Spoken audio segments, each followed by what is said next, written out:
अब तक आपने देखा। मैंने आपसे कुछ कहना से। जब तक तेरे बाल लंबे ना जाते ना, मैंने भी शकल दिखाई। आपको सच में मेरे लंबे बाल अच्छे लगते थे? अरे तेरे पे लंबे बाल बहुत जचते थे। पूछ लो अपनी लाडली बहन से कि वह ब्याह किस तरह करेगी और सगाई किस तरह, पति जी ते, अपने मुनीम ते या अपने ड्राइवर ते। अरे यो बहन बच चलन से बच चलन। अब आगे। भाभी, अब आप अपने मुंह से एक शब्द भी नहीं निकालेंगी, क्योंकि मैं छोटों के बारे में और कुछ नहीं सुन सकूंगा।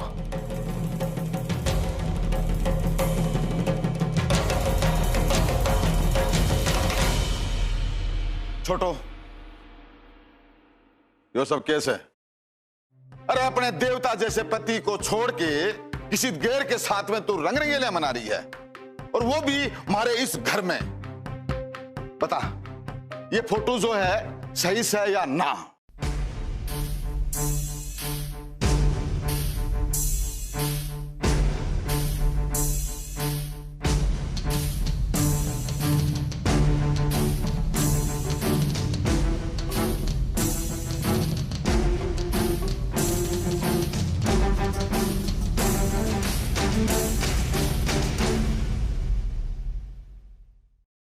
हाँ भाई जी, यो तस्वीर है बिल्कुल सच्ची से।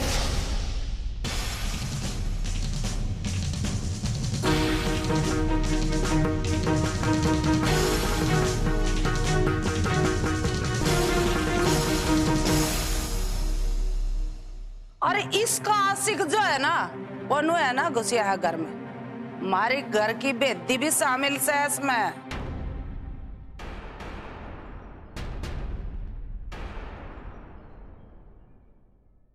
और उसने इस छोटो की पूरी मदद करी है इस घटिया हरकत में।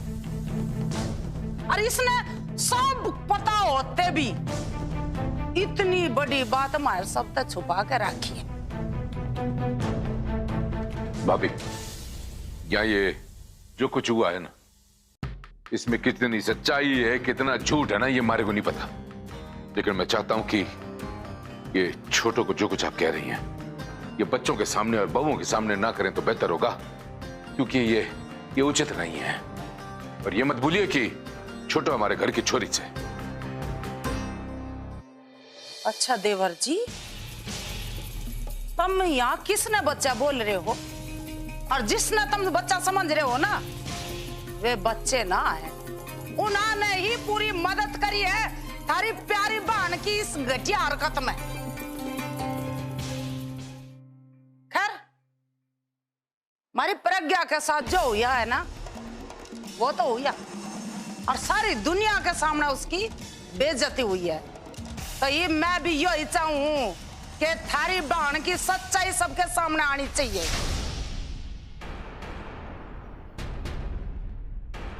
पर भाभी, हमारे को यूं ना समझ में आ रहा है कि अपने घर में कौन है ऐसा जो छुप छुप के इसकी मदद करेगा और हमें पता ही ना चलेगा। और कौन हो सके ये मालती? तेरी लाडली बहू।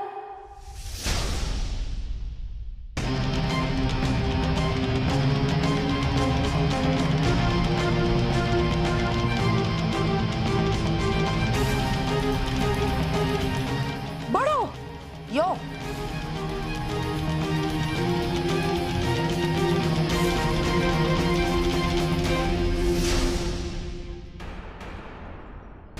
बड़ो, उस दिन जब थारे को मैं छोटू बुआ के कमरे में झांकते हुए देखी थी, वो तो घनी डरी सी थी। और अचानक जब तन्ने मारे को देख लिया तो तू और डर गई कि कहीं मन ने कुछ ना देख लिया हो। और फिर थारे को अचानक से चक्कर आ गया और बड़े अजीब तरीके से तू कुर्सी पे बैठ गई। सच सच बता बड़ो, कहीं ऐसा तो ना से कि थारे को छोटू बुआ के आशिक के बारे में सब कुछ मालूम से और तू हम सब से यो सब छुपा रही से?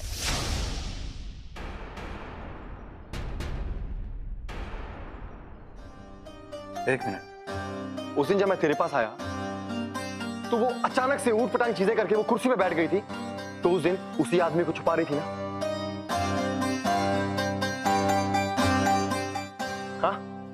जी लक्की जी, मैं उसी को टेबल के नीचे छुपा रही थी।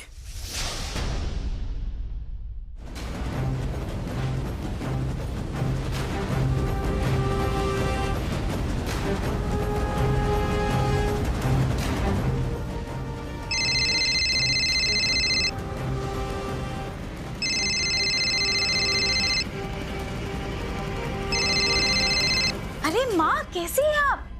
अरे कैसे ही टाइम पे फोन किया है। ये बेबी बड़ो और छोटू की तो ऐसी बैंड बजी ना कि आप पूछो मत बस।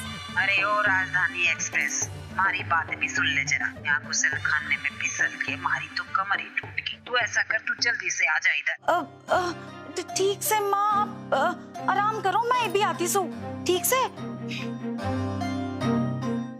अरे क्या हुआ? आप वहां से अचानक ऐसे चलेगी? मैं अरे राणा जी, वो क्या है ना, माँ की तबीयत थोड़ी खराब से, तो हमारे को भी जाना पड़ेगा। क्या हुआ?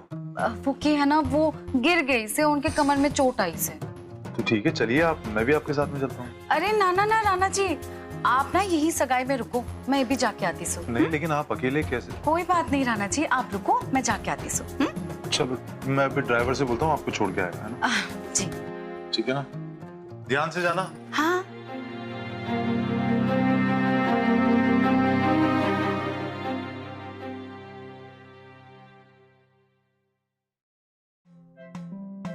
चाची, आप थक गए होगे ना, आपके लिए पानी। थैंक इधर आ। वेलकम। देख, मैंने ये पंख बनाए, अब हम इसको लगा के देखते हैं। पकड़। तो बिल्कुल सही से।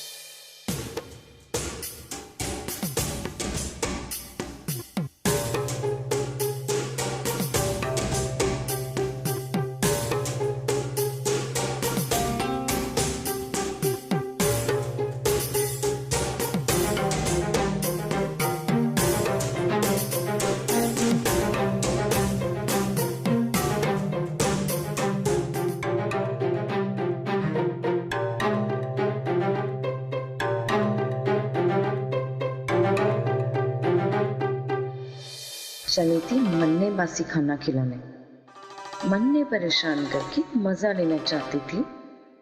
असली मजा तो अब आवेगा जब उसका अपना ही चूड़ा उसके अपने ही दुपट्टे के बने पंख से तितली की तरह इधर उधर मंडरावेगा।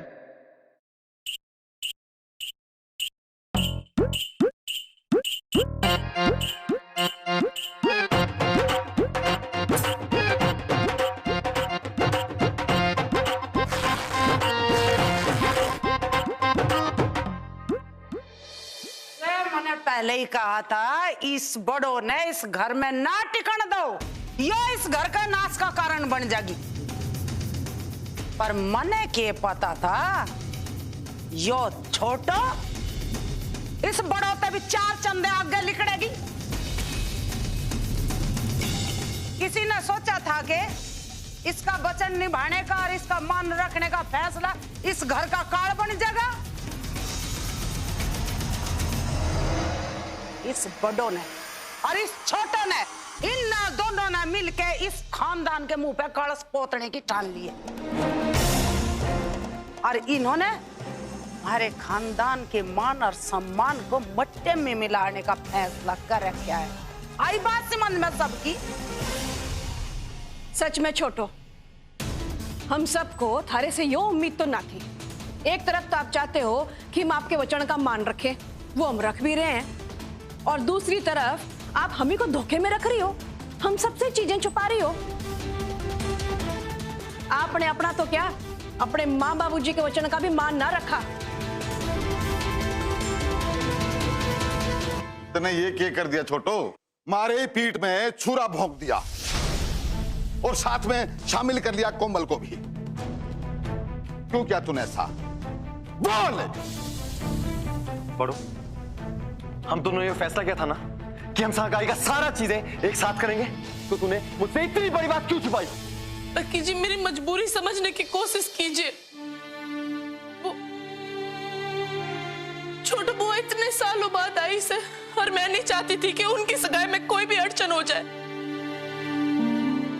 मन ने उस आसिक को तो धमकी भी दी थी कि वो इधर ना आए और वो पूरे हरियाणा में ना दिखे। मैं चाहती थी कि मैं उस सारे मामले को दबा दूं और किसी को कोई पता ना चले और छोटू बुआ की सगाई एकदम आराम से हो जाए, पर आखिर सच सामने आ ही गया आज। अरे बावली, तू मुझे एक बार बता तो देती। मैंने बहुत कोशिश की आपको बताने की लक्की जी, मैं कमरे में भी आई थी पर आप मेरी बात कहाँ सुनते हो, आप तो हर बात पे गुस्सा हो जाते हो। मैंने बहुत कोशिश की थी आपको बताने की।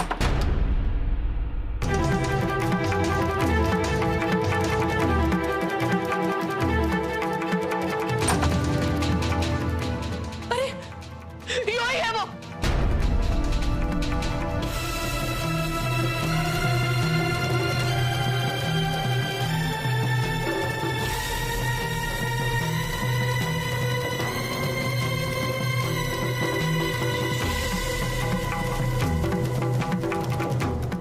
आपकी हिम्मत कैसे हुई इस घर में घुसने की?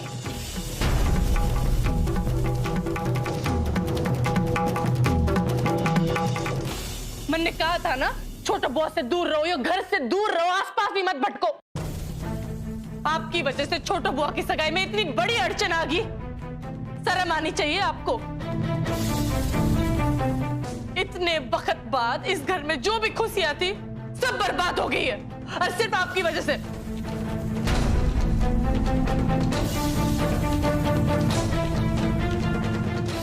निकलो यहाँ से, इब्बी के भी बाहर निकल जाओ। कोमल, ये क्या बदतमीजी, और वो भी दामाद जी के संग।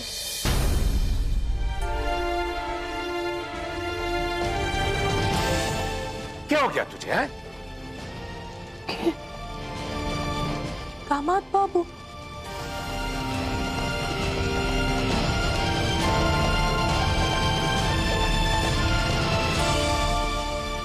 ना बाबूजी, यो कोई दामाद वामाद ना से, यो ही से वो छोटा बुआ के आशिक जो छुप छुप के चोरी छुपे इन्हें मिलने आते, भेस बदल के, कभी ड्राइवर कभी मुनीम। देखो ना फोटो में यही से, वो फोटो में यही से। कमल, यही से दामाद जी।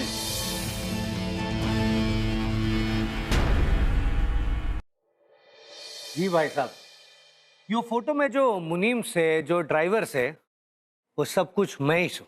अरे वाह, के धमाकेदार एंट्री मारी से हमारे मुनीम जी ने, हमारे ड्राइवर जी ने,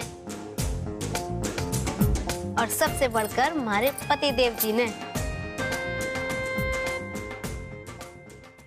के? और नहीं तो के? समझ ही ना पाई तू। इतने दिनों तक जो हमारे से छुप छुप के मिलने आते रहे, वो हमारे आशिक भी थे और हमारे पति भी। बड़ो भाभी, आपको जरा भी अंदाजा ना से कि हमारे भैया भाभी आपस में कितना प्रेम करे से। एक दूसरे के बिना तो बिल्कुल रह ना सके ये लोग।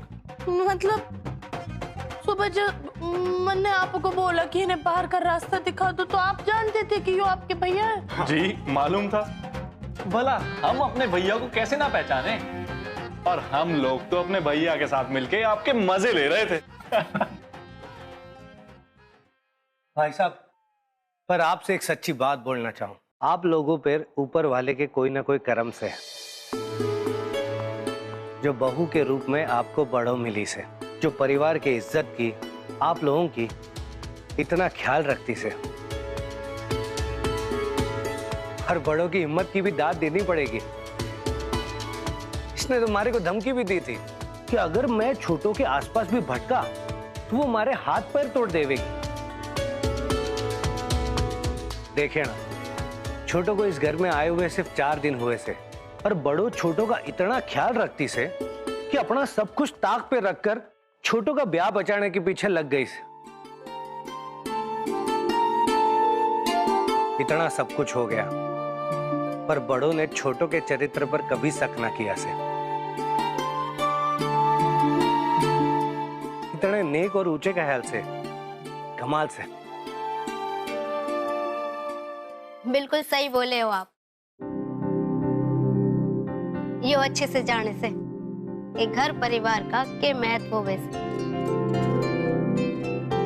इब कमला भाभी, आप भी बताओ ना कि यो छोरी कभी किसी का घर तोड़ सके कभी ना भाभी, कभी ना। यो छोरी तो घर परिवार को जोड़ के रखने में, उसे मजबूत बनाने में विश्वास रखे से। लाखा बेटा, जहां तक बड़ों की बात छुपाने की से, हमारा साथ देने की से, तो एक बात हमेशा याद रखना, किसी की परेशानी में मदद करना, उसकी मुश्किल घड़ी से उसे बाहर निकालना, उसके बिगड़े हालातों को सुधारने की कोशिश करना, ये सब एक नेक दिल की निशानी हो वैसे। और बड़ों ने उससे हटकर और कुछ ना किया।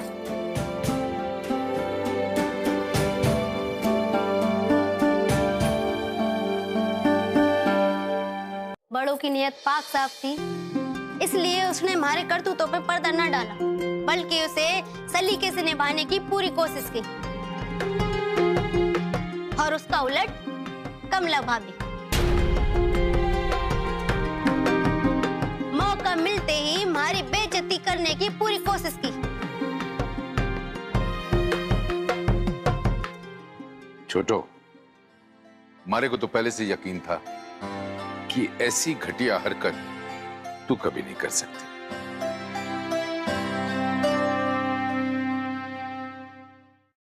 छोटो, अब गलतफहमी की वजह से गुस्से में तेरे को पता नहीं कि एंड बोल गया। मेरी बहन मारे को माफ कर दे। सही है छोटो, बात तो यही से। असल में फोटो देखकर हम उसके पीछे की सच्चाई देख ही ना पाए, और फोटो देख के इतना घबरा गए थे कि हमने सोचा ही नहीं वो सब, और बिना सोचे समझे कुछ भी बोल दिया थारे को। तो जो भी कहा सुनी हो गई, उसके लिए मैं सबके तरफ से थारे से माफी मांगती हूँ। माफ कर दे। हाँ भाभी।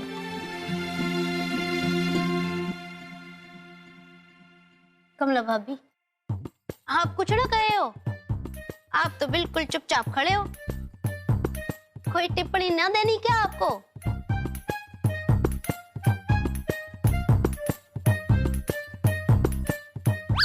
मने माफ कर दे छोटो।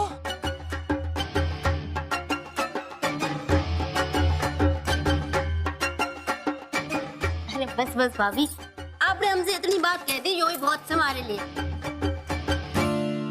फूफा जी, मन ने माफ कर दीजिए। पता नहीं मन ने आपको के बोल दिया और मारने पीटने की भी धमकी दे दी। मन ने माफ कर देना। ना ना बड़ो, माफी किस बात की?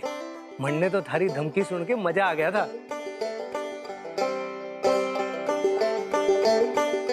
अरे वाह, अब जिसको जो कहना था सबने क्या सुन लिया।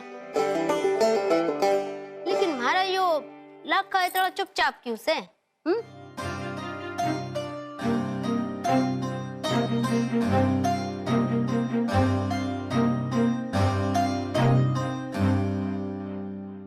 वो बुआ, मन ने तो बस बड़ों को बोलना से कि बड़ों मन ने माफ कर दे। आज के बाद मैं तेरी सारी बातें ना बहुत ध्यान से सुनूंगा।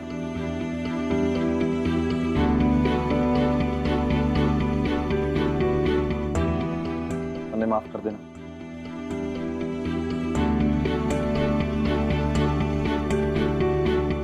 भगवान जी, धीरे धीरे ही सही, पर ऐसे ही बड़ों की सारी अच्छाइयाँ लाखा के सामने ला दीजिए, जिससे कि लाखा बड़ों के और करीब आता जाए।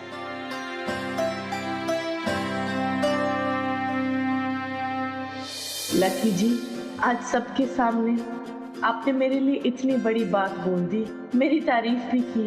ये बहुत खास दिन से मेरे लिए। ये उम्मीद करती सू कि एक दिन आप मन ने प्यार भरी नजरों से देखोगी और मन ने पूरी तरह से अपना लोगी।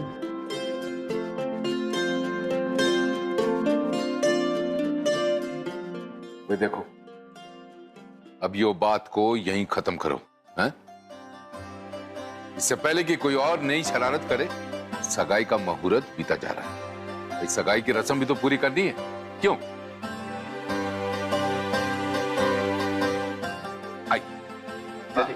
आओ।